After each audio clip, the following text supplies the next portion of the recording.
안녕하세요, 여러분. 지식산업센터와 산업용 부동산 컨설턴트 지식박사입니다. 어제는 제가 달러 통장 만드는 이런저런 이야기를 말씀드렸습니다. 그런데 어제 환율을 보니까 1182원인가? 80원대가 넘었더라고요. 와, 그리고 코스피도 3%나 빠지고 정말 그리고 또 4시에는 북한에서 단거리 미사일도 쏘고 정말 나라가 급박하게 돌아가고 있어요. 그래서 어떻게 해야 될지 정말 걱정되는 것도 많은데요. 우리는 자신의 자산을 잘 보존을 해야 되잖아요. 그러다 보니까 계란을 한 바구니에 담지 않는다는 말이 있듯이 이런저런 통장을 만들어 놓는 게 좋을 것 같아요. 그래서 오늘은 제가 여러분께 금통장 만드는 방법을 알려드리겠습니다. 시작하시기 전에 좋아요, 구독 눌러주세요. 여러분, 국제정세가 요동치고 있어요. 그래서 자꾸 이렇게 달러가 올리는 것 같아요. 그런데 금은 달러로 사야 됩니다. 그래서 달러 값이 막 오르면 금값을 좀 누르는데 그 다음에 다시 금값이 올라요. 그래서 여러분은 달러 통장, 금 통장 이렇게 두 개는 기본적으로 갖고 있으셔야 된다고 봅니다. 달러가 자꾸 올라가는 이유는 미국에서 중국과의 무역 전쟁이 한창이고요. 거기다가 단거리 미사일을 또 어제 북한에서 쐈죠. 그러면 외국에서 볼 때 우리나라를 얼마나 불안한 국가로 판단하겠어요. 그렇기 때문에 달러들을 막 빼가는 거죠. 그래서 주식시장에서 주식을 다 팔아서 달러를 막 빼가요. 북한에서 단거리 미사일을 2발을 쐈기 때문에 2발인지 더 될 수도 있는데 우리나라 군에서 파악한 건 2발이죠. 2발을 쐈기 때문에 지금 오늘은 더 주가가 하락할 수도 있어요. 그래서 어제는 그런 일도 아니었는데 코스피가 3%나 빠졌습니다. 그리고 외환은 달러는 급등했습니다. 1882원 정도 했어요. 그래서 그 전에 제가 달러 통장을 만들려고 했을 때 달러 통장 중에서 수수료 적게 내는 법, 아니면 달러 통장 만들 때 모바일이나 인터넷 뱅킹으로 살 때는 어떤 장단점이 있는가, 이런 걸 말씀드렸습니다. 그래서 앞에서 그걸 보시면 쉽게 달러 통장을 만드실 수 있을 것 같고요. 그리고 또 자꾸 환율이 급등하는 거는 우리나라는 마이너스 0.3% 경제 성장률을 1분기에 이루었고 미국은 3.2%의 높은 경제 성장률을 이루었기 때문에 우리나라 원화 가치가 떨어지는 거라고 말씀드렸는데요. 또한 물가가 계속 상승하고 경제가 안 좋아지고 집값이 이렇게 들같이 올라서 세수를 걷어들여도 거래 절벽에 사람들이 집을 팔지 않으니까 그 주택으로 인한 세금도 안 거치고 이러다 보니까 지금 경제가 점점 안 좋아지고 있잖아요. 그러다 보니 국회에서 또 화폐 개혁에 대한 논의를 또 하고 있어요. 그럼 화폐 개혁에 대한 논의를 5월 13일에 한다고 이원욱 국회의원이 리디노미네이션에 관하여 논하다, 리디노미네이션을 논하다 라는 그런 정책 토론을 한다고 하는데요. 그러다 보면 5월 13일에 정책 토론을 하지만 화폐 개혁에 대한 논의를 그때 딱 하는 게 아니라 미리 정책 자료를 만들잖아요.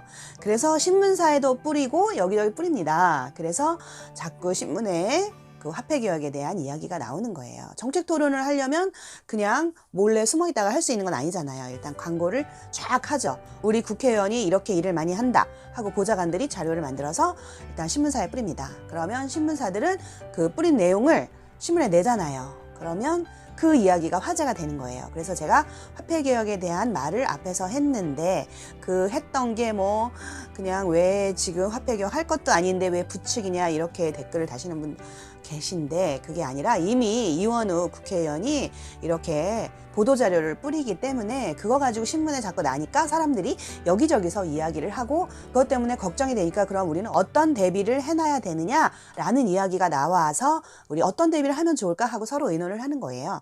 그 어떤 대비를 하면 좋으냐 하면 첫 번째는 자신의 집이 없을 경우에는 올해 말에서 내년 아니면 내후년 2019년에서 2020년, 21년이 경제적으로 우리나라가 굉장히 어려워지고 그리고 부동산 경기도 폭락할 수 있는 가능성이 충분히 있기 때문에 아직 집을 마련하지 못한 분들은 자기 집 하나만큼은 이 기회를 이용해서 사라 이거였고요. 그리고 두 번째는 화폐 개혁을 해서 만약에 부동산이 폭등한다면 집을 산 건 좋은 거죠. 그런데 뭐 화폐 개혁을 안 하더라도 자기 집이 생기니까 좋은 거잖아요. 그러면 집은 자꾸 내려가는데 내가 좀 비싸게 샀다라고 생각하면 기다리라 그랬죠. 기다리면 집은 다시 뭐 안 오른다고 얘기하는 사람도 있지만 그래도 웬만큼 가격은 오를 수밖에 없는 거예요. 이거는 이제 자신이 하나는 깔고 앉아 있어야 되는 거고, 인구가 아무리 많이 준다 해도 핵가족 시대로 돌입을 해서 저희만 해도 지금 딸이 둘이 있고 그다음 시어머니 계시고 남편 있고 그리고 우리 친정엄마 친정아버지 계시는데 다 각자 살잖아요. 우리 큰딸도 다른 데 살고 직장 때문에 그래요. 우리 딸은 좀 멀리 발령이 났어요. 그래서 가까운 데 가서 살고 그다음에 우리 작은 딸은 분당에 그냥 살고 이렇게 벌써 한 가족인데도 여러 군데 떨어져 살잖아요. 옛날하고 다르게 대가족이 아니라 핵가족으로 변하기 때문에 집이 여러 개 필요합니다. 뭐 그러면은 큰 집 말고 작은 집, 수요 많은 작은 집 사시면 돼요. 근데 이건 제 생각이니까 자기 기준에 맞춰서 나는 집값이 폭락할 것 같아서 정말 집이 필요 없어. 계속 월세나 뭐 전세 살 거야. 하면 그렇게 사시면 되는데 제 생각에는 자기가 살 집 하나는 기회를 봐서 사시는 게 좋다 이런 생각이 들었고요. 그래서 그 다음에 두 번째로는 달러 통장을 만들어라 했는데 달러 통장은 쌀 때 사서 비쌀 때 팔면 좋고요. 좋은 거는 수수료를 조금 내면 좋고 또 전신한 수수료도 안 내면 좋고 이런 방법이 있었고요. 그건 제 앞에 그 영상이 있으니까 그거 보시면 되고요. 오늘은 금테크에 대해서 말씀드릴게요. 이렇게 세 가지는 기본적으로 해야 되는데 금에 투자하는 방법은 세 가지가 있습니다. 첫 번째는 현물을 사는 거예요. 그게 바로 골드바죠. 골드바를 사는 게 있는데 자산으로 생각하면 골드바를 사야지 뭐 보석 같은 거는 아무래도 금을 사서 녹이고 뭐 공정이 거치기 때문에 더 비싸요. 그래서 그거는 자산으로 생각할 수 있는 게 아니라 그냥 멋으로 생각하는 거죠. 제가 아는 언니도 금을 엄청 좋아해서 계속 금반지로 막 사서 모으고 금목걸이 사서 모으고 이렇게 하는데 그거는 공정이 많이 들어서 좀 비쌀 수 있다는 거. 그럼 골드바를 사는데 골드바는 어디서 사느냐? 은행이나 증권거래소에서 살 수 있어요. 그런데 거기에서 사는 것보다 한국금거래소 KRX 시장에서 사는 게 조금 더 저렴하다고 해요. 왜냐하면 거기가 거래세가 좀 낮기 때문이죠. 금을 사고 팔 때는 매매 차익은 비과세예요. 그런데 부가가치세가 붙어요. 10%나. 거래세는 5%나 붙고 그러므로 15%나 더 붙는다고 할 수 있는 거예요. 그러나 우리가 위탁업체에서 사면 수수료도 굉장히 싸고 세금도 좀 낮게 낼 수 있다고 하더라고요. 그런데 여튼 그런 수수료나 세금, 부가가치세 이걸 다 빼야 남는 거니까 우리는 두 번째 방법을 한번 생각해 보는 것도 괜찮을 것 같아요. 두 번째 방법은 금통장을 만드는 거예요. 그래서 저도 금통장을 만들었는데 이렇게 금통장을 만드는 겁니다. 금통장.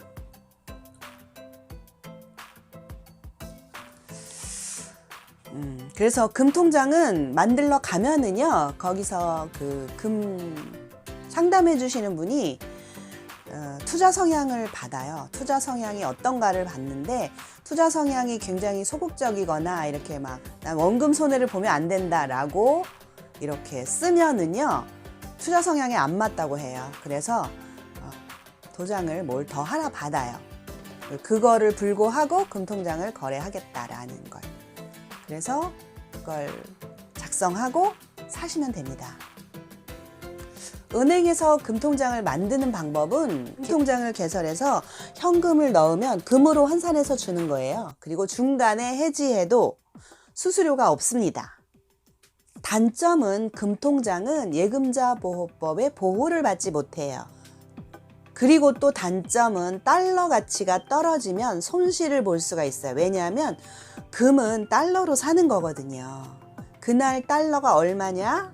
요거에 따라서 금값이 달라집니다. 그래서 금통장 만드는 법 어렵지 않아요. 은행에 가셔서 사시면 되고 그 다음부터는 돈을 금통장에 넣으면 금으로 환산돼서 저축이 됩니다. 그런데 처음에 갈 때는 투자 성향을 쓰셔야 돼요. 인터넷으로 처음 뱅킹을 가입해도 되는데요. 그럴 때도 투자 성향을 쓰셔야 돼요. 그래서 투자 성향이 맞지 않으면 뭘 다시 해야 되기 때문에 은행으로 가라고 해요. 그래서 금통장 만드는 법. 은행에 가셔서 달러로 금을 사시면 된다. 그러나 예금자 보호법 해당 안 됩니다. 금값이 내려가도 보상받지 못해요. 두 가지 단점이 있었습니다. 그러나 우리는 여러 가지 다양한 방법으로 투자를 해야 되기 때문에 금통장 하나 정도는 만드셔야 될 것 같아요. 그러면 금테크 방법 세 번째가 있는데요. 그건 금펀드에 가입하는 거예요. 주식을 잘 하시는 분들은 이것도 괜찮을 것 같아요. 매월 적립식 금펀드는 각국 증시에 상장되어 있는 금강 관련 기업에 투자하는 주식형 펀드, 원자재 선물 등에 투자하는 파생형 펀드가 있어요. 그러나 이건 금통장과는 다르게 간접적으로 투자하는 방식이래요. 금이 아닌 기업에 투자하는 방식이기 때문에 금 시세와 상관없이 해당 기업의 변수에 따라 수익률이 떨어질 수 있어요. 또한 금통장에 비해 상대적으로 금펀드의 수수료가 높습니다.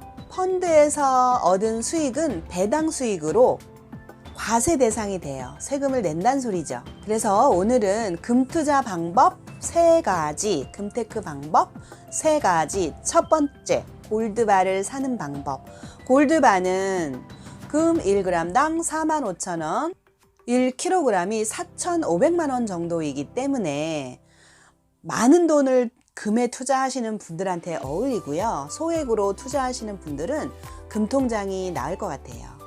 두 번째, 금통장이 있었어요. 금통장은 은행에 가셔서 통장 개설하시면 되고요. 처음에 시작할 때 0.1g부터 살 수 있어요. 4,500원 정도부터 살 수 있죠. 그런데 4,500원 사기가 좀 낯간지러우니까 1g 정도부터 사시는 게 괜찮을 것 같아요. 45,000원 정도 되는 거죠. 요즘은 금시세가 또 조금 올랐을 것 같아요. 어제만 해도 3차례 금값이 올랐다고 하는데 제가 통장에 입금했을 때는 45,000원 정도 그 가격이었어요. 세 번째는 금펀드가 있는데 요 금펀드는 간접 투자라고 금을 직접 사는 게 아니라 그 회사에 투자하는 거입니다. 자, 그럼 오늘 금투자에 대해서 말씀드렸는데요. 제 얘기가 유익하셨으면 좋아요, 구독 눌러주세요.